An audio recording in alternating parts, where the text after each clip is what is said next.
Hey guys, welcome back to Almost Above Average. Yesterday, I had the opportunity to sit down with the owner of the Longevity Hub, which just opened up in Carrboro, North Carolina. It's a different kind of gym. Tim has a background in CrossFit, and he didn't want to build a traditional gym. So I talked to him about his story. I talked to him about how we got into health and wellness, and then we talk about what the gym actually does. So I'm excited to bring it to you. So hit subscribe and let's take a look. Tim Peterson. Welcome to the Almost Above Average podcast. How are you doing today? I'm doing great. That's awesome. I'm excited. This is the first official podcast that we filmed here, and I think there's going to be a lot more. We did an unofficial one a few days ago. You did? Well, no, you were here. Oh yeah. That was practice. Yeah. We did a practice. Yeah, session. it was. Awesome. But I was sitting there, and all you could see were my shoes. So I feel much better now that I'm Your on shoes camera. played a great integral part in that Yes, well, I video. had to get new shoes this time because just in case they were showing again. Now I'm feeling self-conscious about my shoes. Well, you should. Anyway, They're Puma. they're all good. All good. Well, not for nothing. This is also the first mobile podcast for Almost Above Average. The first one I didn't record any audio, so if you could see this, we are double mic'd up, each of us. We're not going to make that mistake. Well, I don't know. We didn't. Did you test it to see? Maybe Mine? Yeah. Mine's recording. Okay, Yeah. yours. Okay. I can see it from here, so that's Okay, good. good. Yeah. I don't know if mine is. We'll see. We'll see. So Tim Peterson. Yes. We are sitting in your gym. You just opened up on November 7th. Yes. That was last week. Yeah. Nice. It's already a week and 2 days. And I was here while you were going through it, and it looks a lot different. It looks like a legit gym. I'm proud of you. It looks great. Well, it looks like a legit gym, but then it doesn't look like a legit gym because it's a little bougie in the front. Very bougie. That's why we're here. Exactly. This is great.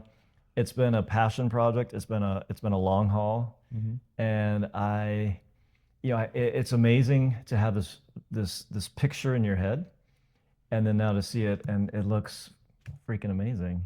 Are you happy with it? Yeah, Good. I am. Of course, you're always going to see. Oh, I want to do a little bit more of that. I need to do. I got to staple that. Right. And, That's what I was thinking of. Like, yeah, as a business owner, like you always want something better, so you're never quite fully satisfied. Right? Yeah. Well, and so I'm ADHD. I'm a little. I'm not I guess I am a perfectionist, but I'm very. I have a creative bone. My background is design and graphic design, and I did a little bit of architecture, and all of that. With that is just enough to be dangerous. And so I was driving my interior designer, which that was a piece of advice I took from one of the podcasts I listened to from a gym owner, and he likes to say the F word. He's like, for F's sake, hire a effing interior designer for your effing gym and have the front space be amazing. And if I tell you, listen, I heard that one time, I heard it like 10 more times from different gym owners, different companies that help you run your gym, and hey, we had the space, and then we had an interior designer come in and we designed it, and it made such a difference because I want people to come in here and feel comfortable. So today I took a picture. My daughter was here. She had come over. We had gotten some coffee, and her shoes were off, and she's all curled up on this chair and just hanging out. And it's like a living room. She's comfortable. Yeah, and that's exactly it. I want people to come here and be comfortable. Nice. And do podcasts and buy product and sign up for classes. You're a hell of a salesman, Tim. Hell of a salesman. All day long. Well, before we get into that, I want to talk about fitness, and I want to talk about how the gym came to be. I want to talk about why fitness is important to you. So where did you grow up? Where did you come from? Why is health and wellness so important to you now? Well, it started in 1966. Oh man, that was a long time ago, Tim. So, that's a great question. Usually the reason I ask is fitness wasn't a part of my growing up. Yeah. And my brothers did, but I didn't get into fitness till 4 years ago, like legit. Like I always was athletic and I worked out periodically, never stuck to it. But it was never serious until 4 years ago.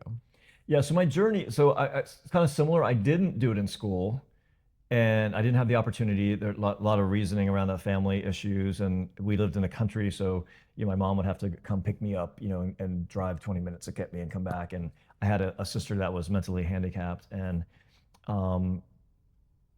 so it didn't allow for that. And so I was an academic. I just studied, and that was my background With fitness, none No fitness at whatsoever. all. My fitness background is I didn't look at it at all. I didn't study it whatsoever. Yeah, so that was basically. Okay. But something happened when I was a teenager. I was a skinny kid. I was like a rail. I can imagine. Yeah. And there was a older gentleman, and I have this picture somewhere. I need to find it because it's a 1950s picture of him like doing like this strongman pose. Yeah. And he was a bodybuilder back in the day, and he was probably in his 70s or 80s, and he loved to train people. And so he was my first personal trainer. And I fell in love with just working out. And he was so supportive and so loving when he did it. He was like a grandfather, taking you through. And at that point, I didn't have a grandfather in my life, and I never was very close to them anyway, geographically or emotionally. So that was really special.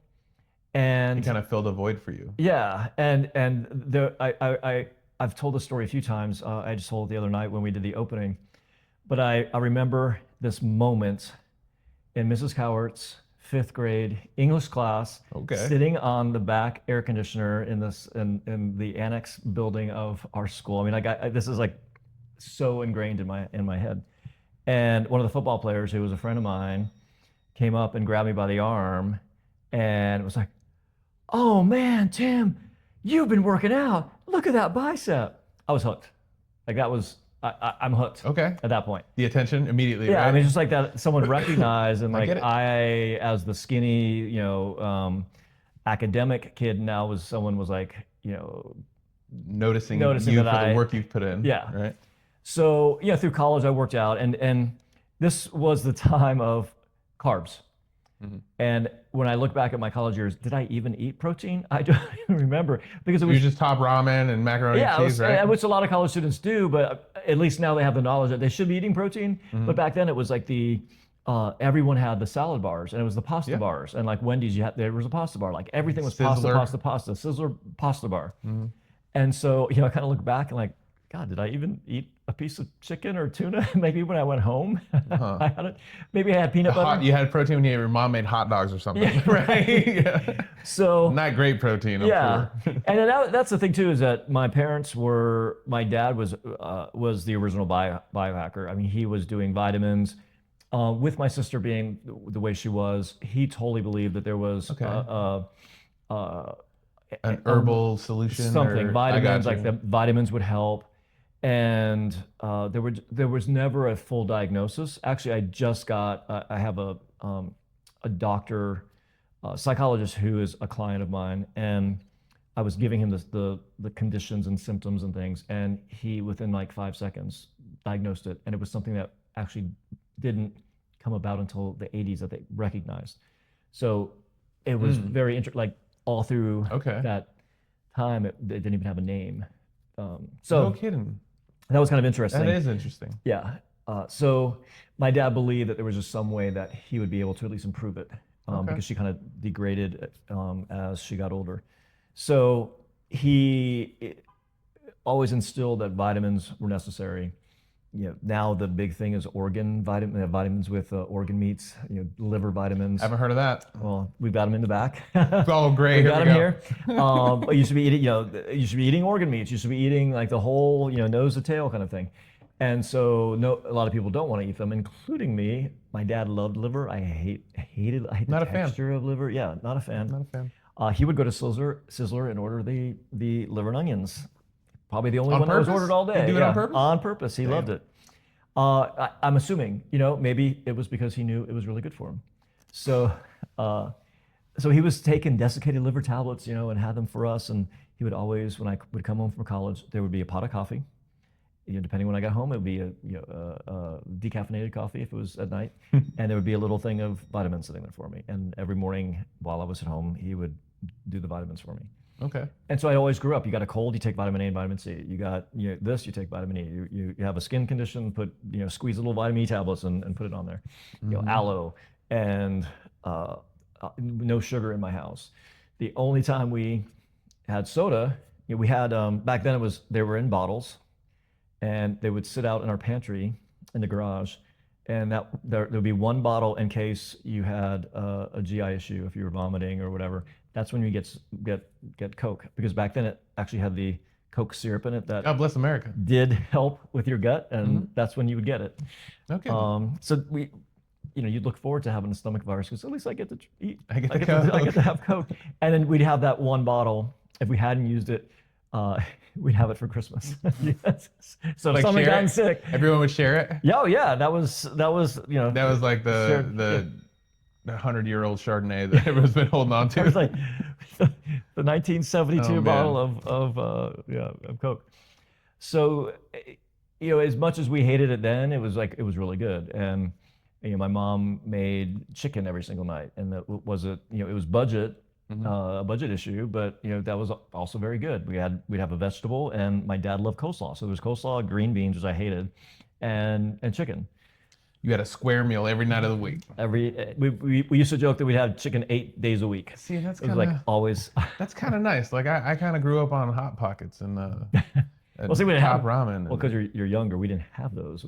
Oh, that's right. I forgot. Yeah. I always think we're the same age, but I forgot you're like 90, right? Yeah, exactly. Yeah, exactly. sorry about So back in the turn of the century. Yeah. Get off my lawn. Get off. Well, I'm that guy with the lawn out You here. are that guy. I think they walk around like, get off my lawn. Get off. Yeah. I am that guy. Well, where did you grow up? So Central Florida. So my dad. I was in Florida. Okay. Yeah. So a Florida guy. Too much sun. That's where you went to college as well. I went to University of Florida, so I'm a Gator. Go Gators. Okay. Yeah. And then ended up in Miami with a job, and then that's where all 3 of my kids were born. I was married down there, and then it wasn't the right place for us. Having kids, like, it was fun when we were young and no kids, and made it work with kids, but it got to a point where do we want our kids growing up here? And my son was going into middle school. And so we've been up here now almost 20 years. I still don't hear any fitness in your story yet. When did that start? Okay, so back to the fitness. Yeah, so I did it. I worked out in college and probably didn't really do it seriously. So dude sees your bicep and he's like, oh, and you're like, oh, okay, let's go. I'm going to the gym. Give me some Arnold Schwarzenegger VHS tapes. But then I would kind of go in and out of it. And in Miami at one point, I started. Were you bodybuilding at that point? Not yet. So I got, I was just not liking what was happening, and I had kids, and something just switched, and I bought a book called Body for Life, and it was a 16-week program. So I had a beginning and end, which I think is very important for any goal.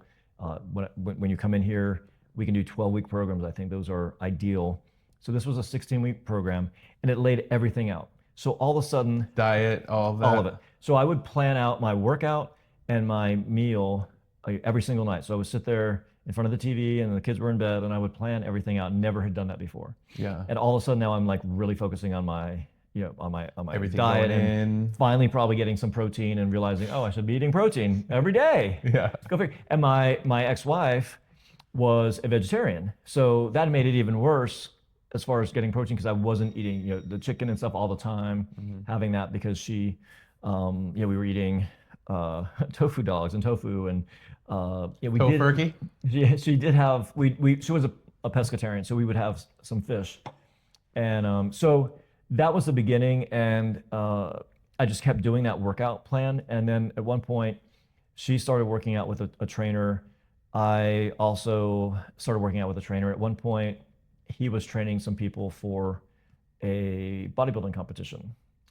And she said to me, you should try that. And I'm like, yeah, no, that's never. But if a girl says that to you. Yeah. So then I think at one point there was like kind of a bet, like she was training for a marathon. Like, if you run a marathon, I'll do a bodybuilding competition. Well, son of a gun, she did a marathon. Damn. And I was then held to that, okay, you need to do a bodybuilding competition. So that is pretty serious. I think it's probably easier to train for a marathon than it is to get on stage in a it's not the stage part of the work or the training for it. All of it, but the stage part is like does it, yeah. Yeah, feel weird. And it's not a bikini, it's a posing brief. I know. Which I think is smaller. I think it's a bikini. Yeah, I think a Speedo is actually 10 times bigger. So I was working with a trainer. We went through this process. He says, I'll have you ready in 6 months. 3 years later, He's like, you ain't gonna make it. Yeah, I'm just like, I'm all right. And so my body now, there are definitely, different body types. And, having been a kid with, a skinny kid, it was hard for me to bulk up. And I think my highest was, I'm 6'1"ish. It depends on, it depends if I shoes you stretch got out. So I'm a good 6 foot. My scale will actually give me a little extra height. You just call it 6'1", man. You're good. Yeah, I'm 6'1", with shoes on. And so a bodybuilder should be, on a bulk could be anywhere from 240, 260. I got to 211, so I was still kind of skinny. When I cut, so you go through the cycle of gain, and you're working out really hard, and sometimes working out twice a week. I mean twice a day, and you're just going through this craziness. And then you go through the shred, and I probably got down. I was definitely at 170. And so 6 foot, 170 so you bulked up to on 211, stage. And then you cut, and then went to stage. Yeah, I went to dropped 40 pounds in God, was it? How'd it go on stage? So I got 3rd place out of 3. Can you show us your poses? So one thing that I did do is, if I'm going to be on stage, I am going to have these poses down. So I had a nutritionist, I had a trainer, I had a posing coach. I had. You went out all in. I went full money. No kidding. Way to go, Tim. So I've got the whole show. I think it's probably on a VHS tape somewhere. On a camcorder. Yeah, on a camcorder. Exactly, totally. No, I think it might be on a DVD, but I'll show you a picture later. I do have one picture. I'm like, yeah. There it is. So I look more like, an underwear model, like a Calvin Klein model, than because I was pretty slender, and I had this guy next to me that it was a clean show, but he had definitely done roids at some point, and he had what I would call formed fat. So as he's leaving the stage, he's in front of me, and everything's jiggling, but it just looks like muscle. I don't understand it, but anyway. I know what you're saying. I've seen some of these big dudes out there, and it's like, it's not solid muscle. It's not solid. You're too big. How do you have a 6-pack, but it's out here? Mm-hmm. Have you seen those guys? That's roids. That's steroids. Totally. Okay. Yeah, it's called roid gut. Well, they still got a 6-pack. It's like it pushes is a weird thing. I'm not sure of the whole biological whatever, but it does something to the organs. It pushes it out, and you do have that layer of muscle over the top. What's the difference between roids and peptides? Okay. Well, steroids are either synthetic. What we used to call anabolic steroids. Yeah. So that's testosterone, and it's synthetic testosterone. And what's happening is you are replacing your testosterone. So the organs that make that will shrink up. So your cojones kind of go away, because you are making it, you're giving your body that. And so whenever you give your body melatonin, if you're giving yourself insulin and you're making insulin, it throws something off. It throws it off. And so when you're taking that, and what can happen is it may not kick back in when you stop. So that's the problem with it. You may not be able to stop taking TRT. You might have to be in that testosterone. That just maybe what you have to do for life. Yeah. So, and there weren't peptides back then. So there weren't peptides. There weren't peptides that. Well, there was insulin. There was not. That's collagen. a peptide. Insulin is a peptide. Yeah. What is a peptide? So a peptide is there's amino acids. So an amino acid, and a peptide is parts of that amino that can do specific things. So when you strip and take this and this, it can help you lose weight. So you've got semaglutide. You've got all these GLP-1s that everyone is on, the Ozempic and all the different names, Progerin, whatever. Those are they're peptides. Okay. Yeah. And so you can take these, and there's some that will actually work on your gut fat. Yo. And there's some that help you build muscle, because they're not human growth hormone, HGH. They're helping you produce more HGH naturally. And so there's some that stimulate that HGH. Nothing wrong with that. There isn't at all. No, so that's great, because you're not taking HGH, which then can affect you actually creating your own HGH. Right. You're stimulating more HGH. And then there's ones that help repair your body. So there's one called BPC, and it's literally body protection or protector compound. I think you mentioned that to me earlier. Yeah, Because but that's a great one. I'm always in pain. So yeah, you should be on BPC.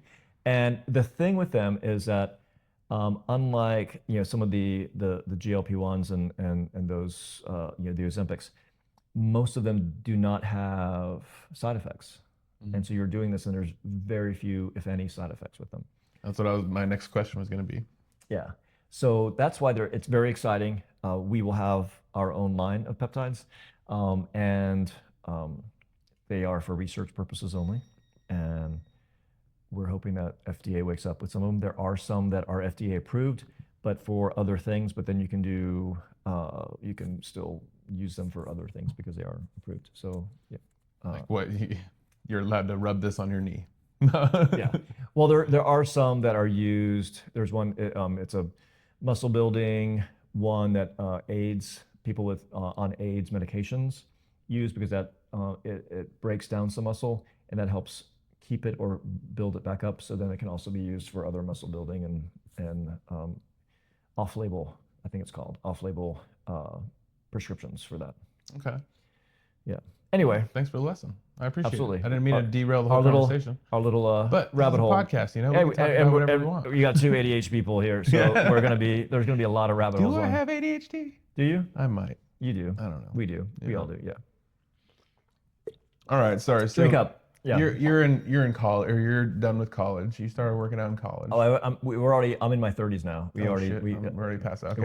We're at 35. Okay. So you're in your 30s. Yeah. You already had kids. Yeah. And you moved out to North Carolina from Florida. Yeah. At 40. At 40. Okay. Yeah. And so I was doing I'm gonna go to the Y twice a week. And like whole every dad should. Yeah, so the dad bod thing was happening because the way I was eating, still not eating great. I wasn't keeping up with what I needed to be doing. And at one point workout wise and diet wise? Yeah, exactly. Okay. And so I got that up. Excuse me. I got the opportunity. I did a Groupon for a CrossFit that was doing a boot camp. So it was like a 6-week boot camp or something. And like 3 classes into that, I'm hooked.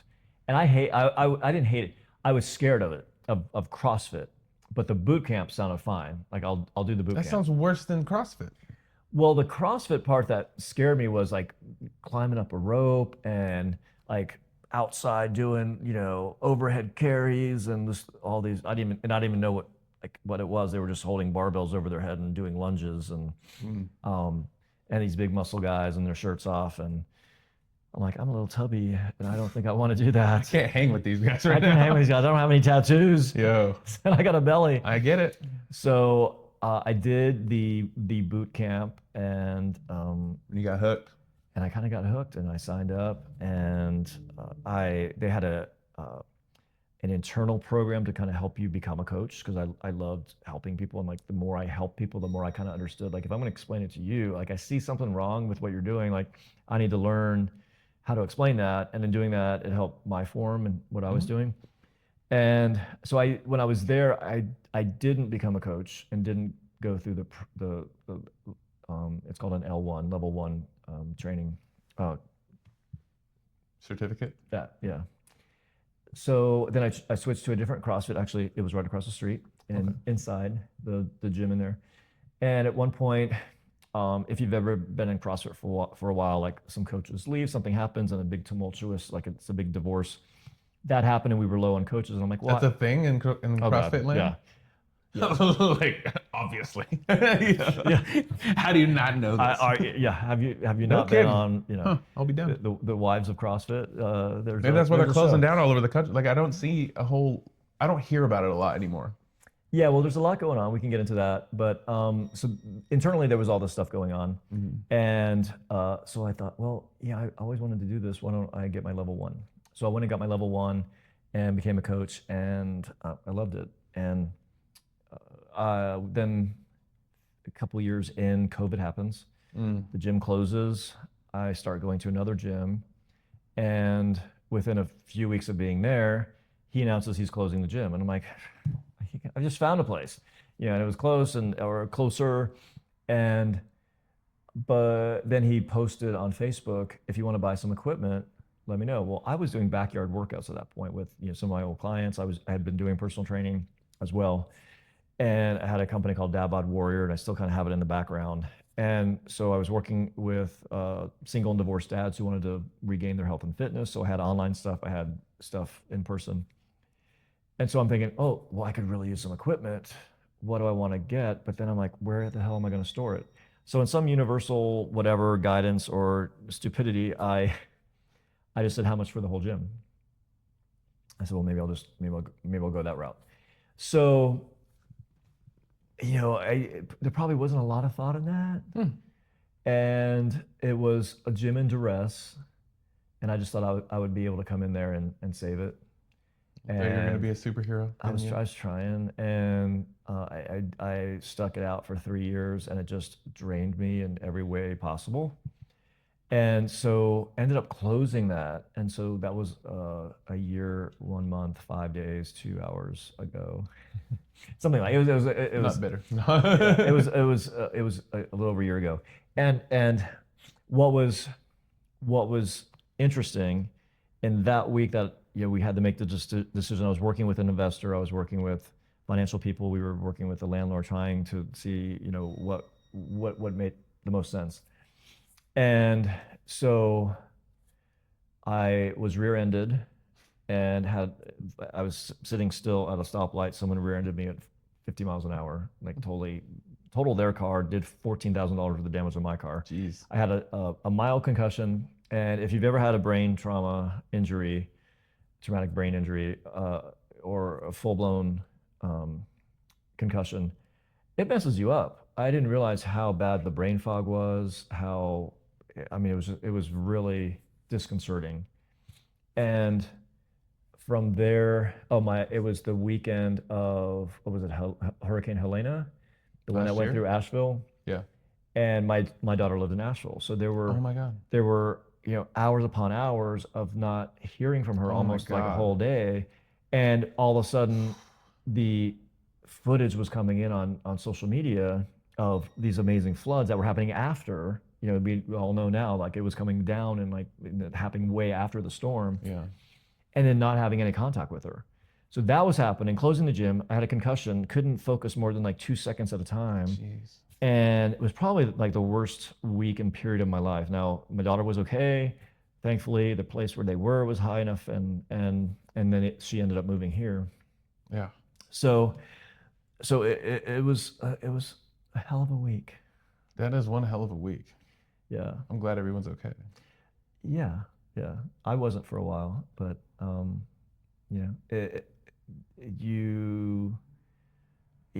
are no failures. I'm a believer in that. There's lessons, and there were so many lessons in that whole thing, and I realized a lot of the people I was working with were not good people, and it was kind of a good, I needed a good break, and I think the universe, they say if you get sidetracked, it's because you are on the wrong track. And it was a hard detour, it was a hard stop. And so I think it was really a good lesson. And so I went on a year of just self-discovery Did you go to the mountains and do a bunch of yoga by yourself? What's that? Did you go to the mountains by yourself? Just short of that, just shy of that. For a period of time, I was like, I'm gonna open up another CrossFit. We're gonna move down the road. And the universe was like, hell no, do you not understand what I'm telling you? And every time... Did you see what just happened? Yeah. Do we have to rear end you again? Every time I'd find a place, it was oh, this isn't perfect, but I can make this work. I'm a visionary. I can look at something and I can envision. I'm an envisionary. And if you look around here, that might, you might be able to see that. I see it, because when I first came in here, I didn't know. Look like this. I was like, I don't get it, but this was an office building. So it's gone through a big change. No, but it looks great. I understand. It looks like a place to work out now. Yeah. And so I kept, trying to make that work. And then we, this place didn't work, that place didn't work, and then we found this other one. It was like a really cool place that had the garage doors, like it was going to be, totally CrossFit again. And there was all this construction going on or getting ready to happen. It still hasn't happened. And they're going to be expanding the road. They're going to be shutting it down during the day, one lane at a time. There's going to be backups for miles. It took me like 3 rounds of like the turning, like go slow, stop, go slow, stop, to get to a meeting. And one of the investors was like, no, like this is, you're going to be shut down. You're going to get started and they're going to get shut down and people are going to quit because they just can't get to the place. Yeah. And so I'm like, okay, fine. And I went to, there was a month of travel where I was in New York, Austin, and Miami. And so there were these amazing trips, again, of discovery. When I go somewhere, they were all for conferences.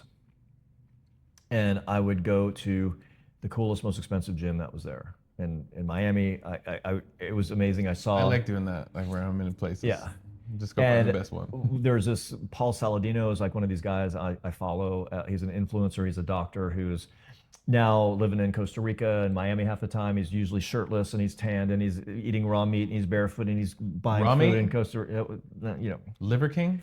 Not quite that bad. Okay, He's all about the meat and fruit and natural whole food, whatever. Okay. Anyway, he's working out there. Of course. Yeah, there he is. And nice. beautiful Hey, space, bro. unbelievable. And like on Instagram, I've seen like, the top 10 gyms, most beautiful gyms in the world. And like, there's that gym. And like, it's unbelievable. And so getting ideas from that, how they set it up, I'm like taking pictures, I'm getting a tour, and I like literally have my camera on the whole time. I'm like, listening to what she says and all the different explanations and their sauna room and all that stuff, all their recovery. I do the same in New York. I went to a David Barton gym. He was huge, I guess back, I don't know if it was the 70s, 80s, more on the West Coast. He had gyms like all over the country. And he was this big bodybuilder guy, but he's actually like this tall. So I'm there and the guy's giving me the history. He doesn't have to live very far. Yeah, right, yeah. And it's easy to be bulky. That's the other thing, at 6 feet when I was doing my bodybuilding, like all the other guys were like this tall. Yeah, the motion's like this. Yeah, yeah. And so I'm getting the explanation about the gym and I'm just like in awe at how beautiful it is. And just really cool industrial space and these big like fake fan things in the background, and there's a DJ booth and there's like music pumping and cool I need to lights. go there. Yeah, it's definitely worth the trip. All right. $50 just to go in for Let's a day go. I'm in. to do it. Yeah. Anyway, so he's like, oh, by the way, there's David right there. And he was like I met the guy. He was like right there. And then he goes, and there's like blah blah Any blah advice blah. for a new gym owner? Yeah, right. You want to invest in another one? Yeah. And then the designer that had designed the whole space, and I'm like, oh, designer for a gym. I like that idea. And she had done a phenomenal job. And she was like a Studio 54 diva back in the day. Love it. And she's there, and she's probably in her 80s. She had a rough past. And she just was, she looked a little rough. Actually, I didn't Rough get that current. close, but No, she was dressed up in like this, these amazing clothes, and like was very. And her husband was the investor in the gym. So. Oh, cool. So it was all, very cool, very amazing. So you were stealing ideas from this big, nice, pretty gym, and you're like, I'm Totally. gonna take all that. Yeah. So I'm gonna buy a shelf in Durham. get Chris to help me pick it up. $40, guys. Yeah. And so, but $300 on Wayfair. So hey. You're a hell of a dealsman. Anyway, so looking at all this, looking at, they have the smoothie bar and they have the supplements and how they had everything set up and how there was, it just was a really cool space to be in. Mm-hmm. And so, and then I was in Austin with Ben Greenfield and Gary Brecka and Vonda Wright, like all these top influencers that are doctors that are doing the research, putting in the time, and just have a love for helping people. And they were there. I got to work out with Ben Greenfield, which Nice. and this is his book. I mean, it is like, and if you look at the other side, there's like little tabs where I've gone through, and he talks about peptides and that, and he's been doing them for years. And he has, you can go on his Instagram now, and he's always talking about BPC 157 and TB 500 and CJC 1295, like all these peptides that I may have done for research purposes only, as well, and love them. Anyway, so listening to these people, Gary Brecka, was there, and right after his speech, he was getting on a plane and meeting with RFK. So these are the people that are trying to steer the health movement in this country. Mm-hmm. And so taking that as influence, and they have been my influence all along. Listening to and following Peter Attia and his book Outlive, which he's all about longevity. He is the longevity doctor. And I was listening to him on the way here. I keep going back through and then listening to all his new podcasts as well. Like, what are the things and what. Who is that? Peter Attia, he's a doctor. Peter T? Peter Attia, Attia. Okay. And you look a little like him. He's got a bald head with, He looks a little like me. He's older than you, so you're like him. No. He doesn't have the goatee going on. So. But no, just one, he's very well spoken. He has a very good voice. I enjoy listening to podcasts and people that speak. You still well. talking about me? No, not at all. I'm just kidding. Not at all anymore. Maybe in a couple of years. Yeah, I get you two confused all the time. Mm-hmm. Anyway, moving right along.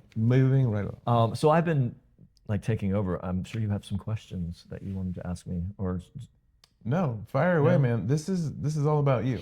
I talk enough on my podcast. I'm usually the star, so it's nice when I have somebody that has some. Well, you're cool still the stuff star, going on. but hey. I will say though, your displays look very professional and really nice. Like Thank it you. really adds a lot to the place. So what is the concept of the Longevity Hub? Great question. So what came out of all this? It looks like one could be confused that it was a CrossFit gym, but in nowhere in here is CrossFit listed. Yeah.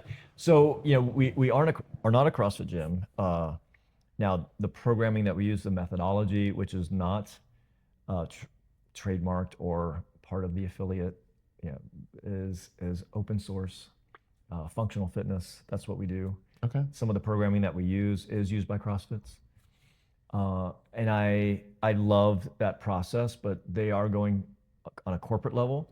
There's a lot of stuff happening. There's a lot of things that have happened that I didn't approve of. There was some tragedy in one of the CrossFit games that I thought was very careless. Someone died, and the workout I think was just Too much? ridiculous, the way they did it. And so a lot of little things like that, like, do I want to keep supporting that? And so in going to these conferences, one of the people that I've followed for years, and I even have some of his signed books right there, is Dave Asprey's books. And he was kind of how I really got into biohacking. He says that he is the father of biohacking and kind of got that, came up with that term. Mm-hmm. And so he has a franchise called the Upgrade Labs, and they're not too different from this in where there is a diagnostic component, there's a workout component, and there's a recovery component. So that is what we have, and I feel is going to be that next stage of fitness, that there are going to be, like, a gym should be like this. It should not be just a CrossFit gym or a yoga studio or a Pilates studio or a sauna and plunge place. I think they all need to be integrated. And yes, there are huge, there's your Lifetime Fitness, and now there's Fit Life and these other ones that are kind of playing off. That are doing that. They have big spaces, and like these big ones that I went to in New York and Miami, they were 30,000 square feet, big, Love them. huge They're spaces. fun. Yeah. But you can't drop that in the middle of Carrboro, and you can't drop that in the middle of so what these boutique gyms are doing is taking that, making it smaller, but creating this amazing space that you can get unbelievable diagnostics. So there's machines now that are doing unbelievable things and finding things out about your body. So we have that here. There's an intimate feel to this gym as well. So like if I feel like a client, and I could get some privacy and talk to you about my body and my plan and all that. That's what it feels like. Well, good. Awesome. And that's what we were trying, I was trying to go for the Yeah, we design didn't of it. rehearse that. I was just letting you know. Thank you. I appreciate that. Yeah. You can let me know those things anytime. I will. Okay, thank you. And if anything sucks, I'll let you know too. Off camera. Speaking of which, Yeah, turn it off. Let's go. So I went to his upgrade lab in Austin and was looking at what he had. So he is using like the workout equipment is not this huge rig and the stuff that we're doing here. It's a AI machine that has a mirror that you can take a bar and put the resistance cables on it, and you can punch in that you want 100 pounds of resistance, and you can curl 100 pounds instantly because you've got it right there. And then it tells you how much work you've done and how much, you've lifted 3,000 pounds in your workout today. And so it's amazing technology. And I think that's something that will be happening more and more because it's a very expensive machine. Yeah, we're gonna have to get more clever with our time and our space. So like I've seen some of those like wall mount robot machines, and where I struggle with it, because it changes resistance, and I'm sure that's great, but how would I motivate myself to walk to that wall and do 45 minutes worth of workouts? Yeah. It's a weird thing because the gym is a destination. It's like a goal. I go there. Yeah. And I know what to expect. And so it's interesting that then a space that you go to has that, but it's a lot more expansive than just the wall unit that you have, and it's got you're on a platform, and it's you can they gamify it. There's like some games and things that you can do along with it. So I think that is a cool future thing happening. When I've gone to Dave's conferences, there are 2 huge halls of tech and product, and there are some amazing things out there that with the way they do the resistance and scientifically have created these things with pushing this thing like 12 times, you've gotten the full workout. And so there is something called OsteoStrong. Tony Robbins, the big Bone Strong. Yeah, like it's about creating strong bones. And so Tony Robbins invested in this because he believed in it so much. Okay, tell me. And so there's this resistance that you do, and it's pushing something like to that point that you just can't quite move it, but you are moving it very slowly. It's like doing that deadlift where you're pulling. You can't, it's like a little bit, and like as long as you're keeping good form, and then all of a sudden you then you get to the spot where you lift. Right. So that's where you're building bone. Like that's your body, that resistance in that body, in your body when you're doing that. Like that's when you have your body just like fires like crazy. And so, of course, because that's the weakest part of your muscle, so your bones are taking most of the strain on that part. Yeah, you're like stimulating that. So it has it for I haven't done OsteoStrong. I've done machines that are very similar to that. Like they're $96,000 machines, and there's computers that are. The AI is like doing stuff as you're doing it. It's giving you resistance. It's reading what you're doing and adjusting that resistance as you're doing it. So the problem with that, like you're saying, the time element and doing these things. So Tony Robbins put all this money into it. There was one in Durham. I don't know if it's still there. The problem is you're done with your workout in 10 minutes. No one can understand, but it costs $100 to do that training. People don't quite understand. Wait, I just did. What do you mean I'm done in 10 minutes? Like I want an hour-long workout, or I want 2 hours of workout. It's kind of like making me think, what do we really want then out of a workout? We want to feel like we worked hard. That's what we want. Yeah, there's mentally we just have this thing. So like they almost should just like add 50 minutes of like extraneous like nothingness, and then like you do the 10 minutes, and then people would probably be happy. But that's just not their model. Right. And so they were struggling. I have not looked at them for a while. I don't know, their marketing and what they're doing, but they were having trouble because people just didn't quite understand that. So that, Chris, will be an issue with this AI stuff that can create these things and these amazing workouts, but they're too short. Now, I could talk about AI on podcasts for hours and hours. So we could do another episode about it. Yeah, exactly. Yeah. So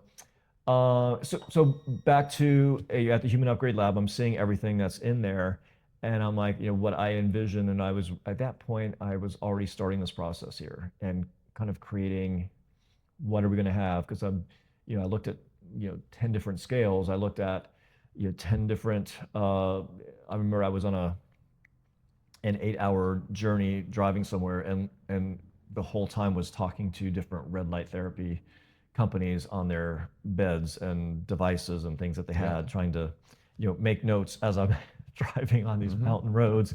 Like, okay, It's not tell safe, me that Tim. again. Not safe. I know. But luckily, I had my lane keeper that kept me. Beep, beep, beep, beep, Yeah, beep, beep. yeah. It just kind of jerks me back. That's good. So it was a process, learning all those things, and then kind of taking and then getting a Picking, choosing which ones you thought were one I beneficial. could afford, and just having that affirmation of like going to Dave Asprey's lab, and I'm like, wait, he's got a power plate. I've had a power plate in my gym for years. The infrared sauna, and then my goal was to have the red light therapy, and we do have a whole body red light therapy machine. And there's something called there's a VO2 max, and there's a brand called Panoe. I think it's like some Greek word or something. And but just through your breath, I've done one, and it gave me this report of my breath efficiency, my heart efficiency, my nutrients. Like, there's a lot of stuff that comes out in that messaging. There's a message coming out in that breath, and that's what I find interesting with That's the fascinating. AI and the technology, that we can send a pulse through the body and we can find out how much protein you have in your body, because there's an energetic pulse to that is being read and understood and coming back and giving you a report, like you're low on protein, you're low on minerals, you're low in your hydration. So those are the things that I have that already in here Capabilities. and capability, and we're going to keep adding to that. So I don't have the VO2 max, the Panoe. This year journey has been is doing that, and learning, and then recreating it here with my with my designer, my vision, and it's been it's been quite a year, and I'd like to see this now happening. And Carrboro has been amazingly receptive to it. People coming in are like, "Oh my God, I need this. How do I sign up, or what can I do?" And so that's been exciting. Nice. So I think it's diagnostics. It's then assessing what needs to be done, which is going to be nutrition. It's going to be the workout, and it might be endurance, and it depends on the person what they're if they're getting ready to do a marathon. It's obviously going to be different than someone that wants to build muscle. It's going to be different if someone's 80 as opposed to someone who's 20. It's going to be different for someone at 40 that's morbidly obese, and someone who's been able to take the time to work on their body a little bit more. So, and that's the beauty of it. That's the fun of it. And having programming and coaches that can have all those people in a room and somehow make it work. And then to see those transformations over time is just like amazing. That's what I live for. It is what you live for. I can see that while you're saying that. That's what I was thinking the whole time. Like, he fucking believes this. I do. I mean, I've you want to see everyone wants to see the instant results. Like, you want to have somebody work out and they come back like, that felt amazing, I want to keep going, and they're like, I'm really sore, I'm not sure about this yet. But then what happens is, when someone does go through and they were diabetic, and then they were able to get their blood sugars under control, and their doctor tells them, you're not diabetic anymore. You don't have type 2 diabetes. Like, you're not technically, you're in remission from that. And to help, I've helped dozens of people get to that state. And that is really exciting, because they're coming off of 3 or 4 medications, and then those medications are causing them to be on other medications. Yeah. And so it snowballs. just, yeah. It all boils down to, like, what I've understood about life now. It all boils down to how you take care of your body, what you put in your body, how you move your body. Yeah. Like, you can be less sick less often if you take care of your body. Yeah. I've noticed that. I've been sick like once the last 3 years. Yeah, totally. I totally believe that. And I was just listening to Peter Attia, and that's what he was, that's what he's saying. Like, the more you do these things, and it's about, what we're all about is the health span. Now, if you get more years, that's awesome. And, it's going to take a while to find that out. But the idea is that health span, and you're not getting into that decade of decline that's happening now. So people go whenever you start that decade of decline, you break a hip, or you have something that you become incapacitated. You're not working out. You're done growing as a human. Right. And you just start this decline, and you have sarcopenia, which is your muscles are starting to degrade. You have osteopenia, where you're on your way to osteoporosis. And so all these things start happening. And the more you can delay that and not have that decade of decline, a lot of times it starts at 65. I'm going to be 60 next year. I'm still in my 50s. I need to own that. I'm 59. Yeah, I mean, no one gave me a book that said, okay, at 60 you're supposed to be like, or 59 you're supposed to be like this. They have the parenting books, but they don't have books for how you. By the time you get those, like, he ain't gonna fucking read Yeah, it. yeah. Like I want to defy it. I'm going to throw it out anyway. Yeah. So, and what I love is that Peter Attia and these influencers or these researchers, have put in the research, and they see, and we have seen that you can turn back the clock. So there's this awesome study. This you're gonna love this. You know these people, right? I do. I mean, not personally. I mean, I've taken pictures with them, but I go to their conferences and give them money. So the correct answer is no. Yeah. I got a book that's signed by them, but not for me. Yeah. So okay. So there was a study where these people were in a senior care facility. And so they put them in a separate unit, and they took them back to their youth with the TV shows, the newspapers, the rate, everything was, back to when they were, 20 years younger, 30 years, whatever. It was quite a bit younger. And they aged backwards. Like their health became better. They became more vibrant. Their cognition improved. They weren't in this old folks home where they were just sitting there declining. You get like the reverse Benjamin Button. Basically. So my point is, there's no rule book that says what and where you're supposed to be at 40 or 50 or 60 or 70. You can create that. Amen.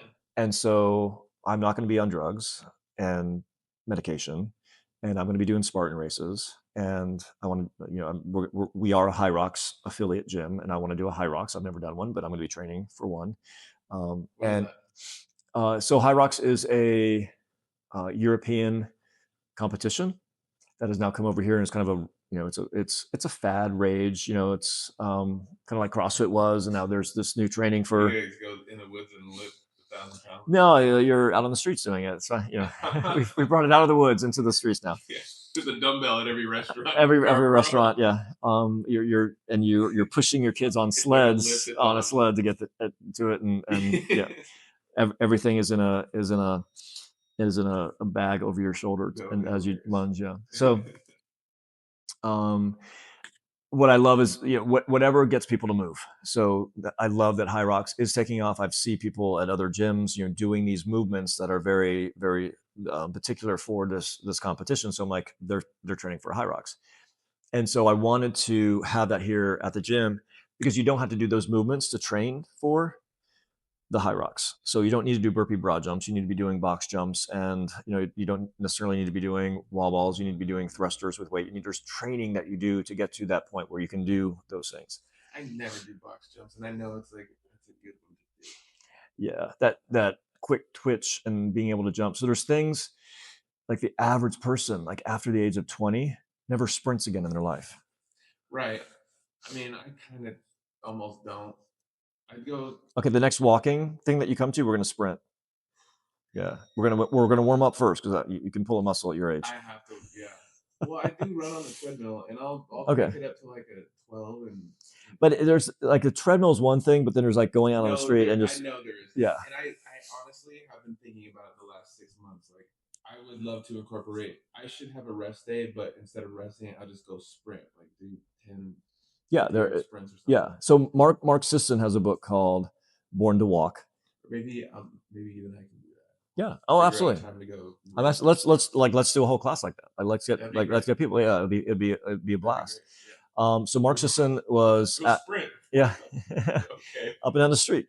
So Mark Sisson wrote this book. He was at one of the conferences that I went to, and he said, we weren't born to run, which is another book that he's kind of making fun of and poking fun at. We were born to walk and sprint. So when you look at prehistoric, like you're walking around and all of a sudden, maybe it was you, but I've heard this. It was probably, I think we did talk about on our first walk. So yeah, it was a very smart, intelligent person that was telling you that at that time.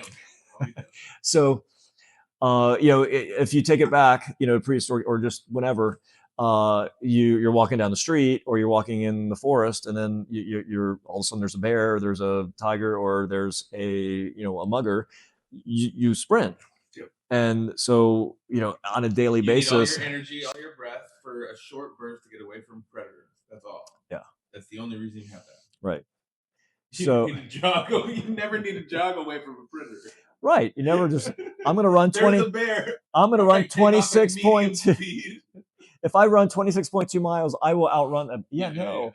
So, and his Good point call. too is that if you get a group of runners together, it's a crazy number. Like 2/3 of them are in some level of disrepair. They're injured and not able to run. Their knee, their disc, or that, their hip, and there's so many injuries because it's not necessarily something that our body was made to do. Some people are. Some people are born runners. There's this one story I saw about a guy in like Newfoundland or something. He was a sheep herder, but he would run like further than these ultra marathon runners because he did it his entire life, like raising these sheep, and it was nothing to him. Just get out like all day long. He needed a dog. That's what he needed. He couldn't afford a dog, so he had to do it himself. And then he got the dog, and he died 3 years later because he just sat there watching the dog do it. That's too many sheep. I'm not even gonna help you. That's what the dog gave up. Yeah. So, so there's that philosophy, and I don't know where we were going with that, but there we are. Yeah, that was fun. Yeah.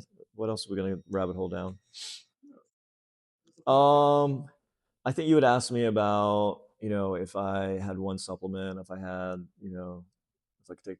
Okay, so this is one of my loves right now. There's a few of them. Okay, so my longevity hacks and things. Oh, I do want to go through a rapid fire. Yeah, so you want to do that right now? Are we ready for that? Let me see. Did we cover everything? Personal insights. You've given a lot of those. Yeah, boy, you've overwhelmed us with your insights. We don't need any more of that shit. No. How's the Longevity Hub building a sense of community here in Carrboro? Yeah, so that's a great question. One of the things that, I looked at the blue zones, and blue zones are these small pockets, and there's I think 8 of them, where people normally will live to 100. So there's some in Italy. There's a little place in Arizona, and there's like Seventh-day Adventists, and because of their activity and what they do and what they eat, a lot of them are living to 100. There's one thing they all have in common. There's a couple things, but one thing that's always there is community. So in these little villages in Italy, these women have known each other since they were kindergarten, and they get together almost every day and are knitting or getting together, and they're 90 plus years old, and they're, it takes a village.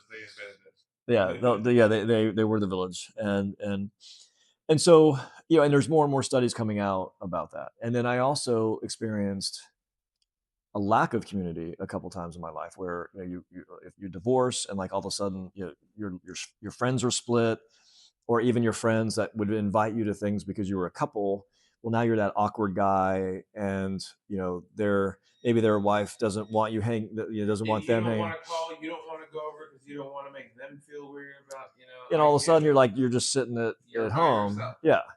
And then we're if that's happening at 40 and 50 years old, we may not be the most. It's not easy to make friends and hey, Chris, you want to go out for pizza tonight? It's just, it's weird, I don't drink alcohol, so it's even harder to do stuff with me. Yeah. Well, we can go have not you, but for most people. Well, and then even being a biohacker and being healthy, you're the weird guy, and everyone Yeah, I'm a right. divorced biohacker, single guy. So who wants to go out to eat with me because they feel like they're going to get judged? And like I can't tell you how many times I go out to eat, Yeah, and they're like, "Oh, you order first," and then they're just like, "I'll have what he's having." I'm like that's a cop out, and I don't judge if you want to. Well, maybe I do.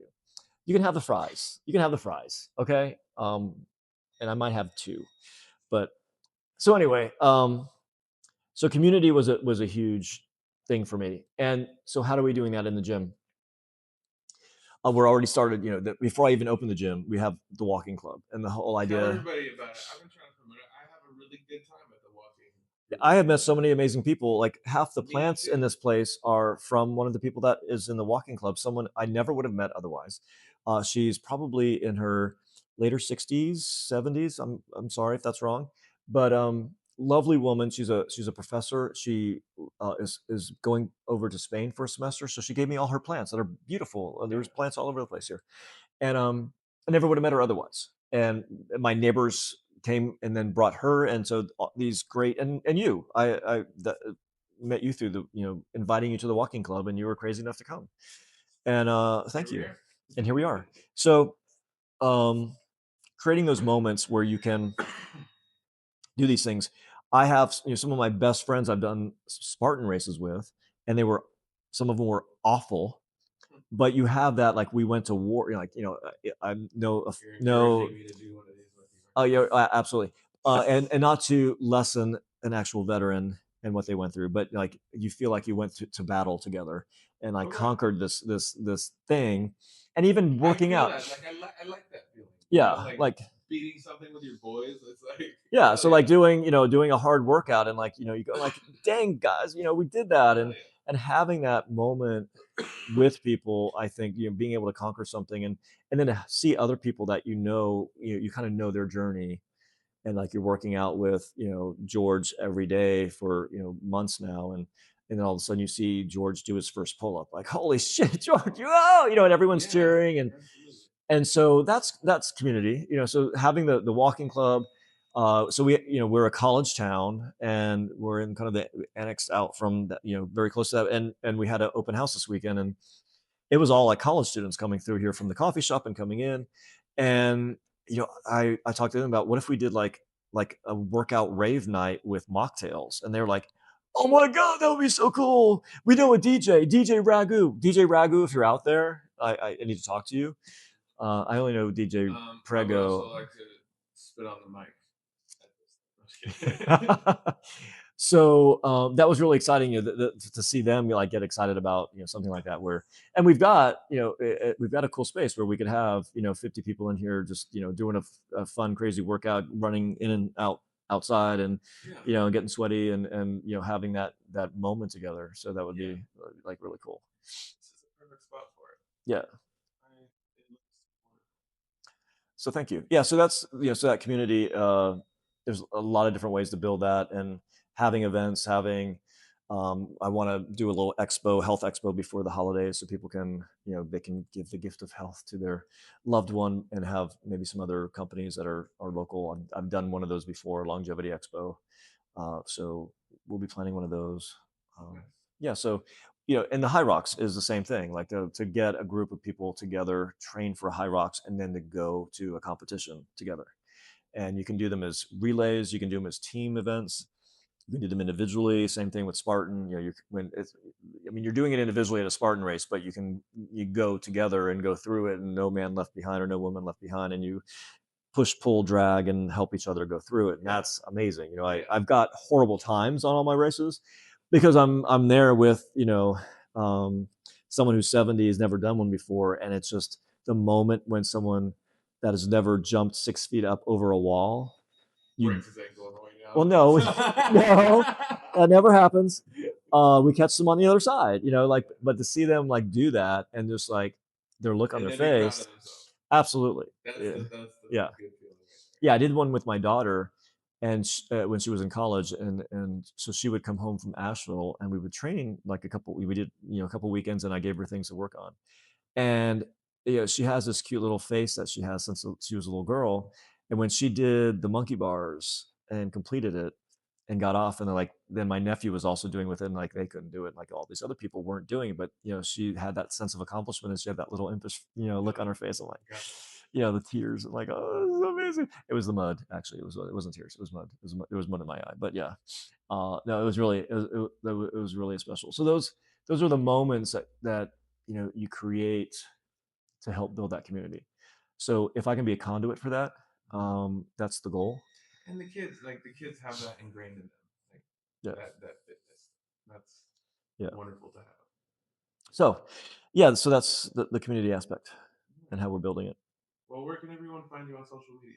Social media, I am at Longevity minus all the vowels. Why'd you do that? Because they cost too much money on Wheel of Fortune. Yeah. So honestly, I think it's really cool. So there's a cool gym in New York called Temple, and it's TMPL Temple. There was a gym in now I'm forgetting the name. There was one in Charlotte, and it was called Urban Movement. So Urban and then MVMT. And I've just always loved like those little, like license plate things, where you take some of the letters out. Okay. Yeah. And also Longevity Hub was already in use actually with all the letters.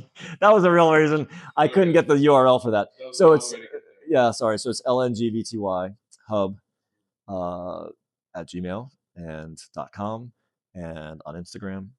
So see, all those were available. So that made sense. That was my sign from the universe. Yes, absolutely. You know what? It's gonna be big. Next year we're gonna expand. Yeah. Well, that is there's already talks. Some people have already approached me about that, which has been exciting. Open a week and people are like, we need to help you franchise. I'll help you however I can. I need to put some business cards in. You help me, I help you. That's part of the community. Absolutely. All right, check it out. You ready for these questions? Let's go. All right. Coffee or tea? Coffee. Morning workout or evening workout? Morning. Favorite piece of gym equipment?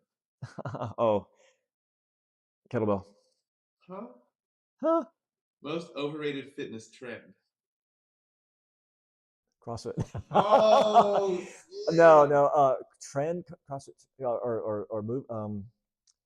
What's a fitness trend? Oh, it was those the thigh thing that. Those were a trend. Those were a joke. Well, I mean, or the shaker. I won't do that motion. No. The shaker thing. There better not be one in here. No, there's not. Okay. That was a trend that did not need to okay. live. Oh, the gazelle. That guy with the ponytail that did the gazelle thing. Oh yeah. That thing. I used to work at Habitat for Humanity, and they got a truckload of them. Hopefully they went to the. But they were still like manufacturing them like in this decade. Yeah. That's. I've never done one. No, I had like they have them now at parks. Like they just make them out of and I mean they help. They can help mobility a little bit, but it's not a workout. Here's what they do. Nothing. Okay. All right. You heard it here. Chris declared it. There it is. Okay. Nothing. Hey, Nothing. What's your least favorite exercise? Least favorite? Thrusters. What's a thruster? You don't even. So it's you've got a weight. It can be on your shoulders or it can be dumbbells, and you go into a squat, and then you come up and you take it overhead. No, it's one of those love-hate. It's that CrossFit move. Yeah, it's so amazing because it gets everything, but it's so hated. And ask me what my favorite movement is, like thruster. Okay. All right. No. What is your go-to healthy snack? My healthy snack, pistachios. Love salted pistachios. What is your bad boy snack? Well, it would be ice cream, but now I eat like healthy ice cream. But so if I had to go bad, it would be pizza. Mercado pizza up here. Oh my God. Yeah. Are you almost sugar-free at this point? I'm totally sugar-free. Like I mean, if I get sugar, it's like by accident, and it affects me. Yeah. Woo. Yeah. All right. What's the biggest wellness mistake you made? Wellness mistake. Not getting sleep, not prioritizing my sleep for years. And like I'm afraid of what damage I've done to my body because I used to. I always. I mean, it's hard for me now because I feel like I am wasting time because I still got stuff to do. And I'll get on my computer and I'll try to work late at night and I fall asleep. It's like ridiculous. I mean, I have like these red marks on my leg because I have my laptop sitting on my, and it's like the battery's heating up, and like, yeah, it's bad. So that, my kids have helped. My daughters have gotten into health, and my son is in health, and so they often are like keeping me on track. And for years, they're like, "Dad, you got to get more sleep." And even now, I mean, 6 hours, and I'm done. I can't. Rarely do I go past that, but yeah, 6 hours? 6 hours. That's about my cap, and my body does it anyway. Yeah, Rarely do I have to set an alarm. yeah, I never really have to set an alarm. yeah. Okay, next question. Most surprising thing you've learned about longevity?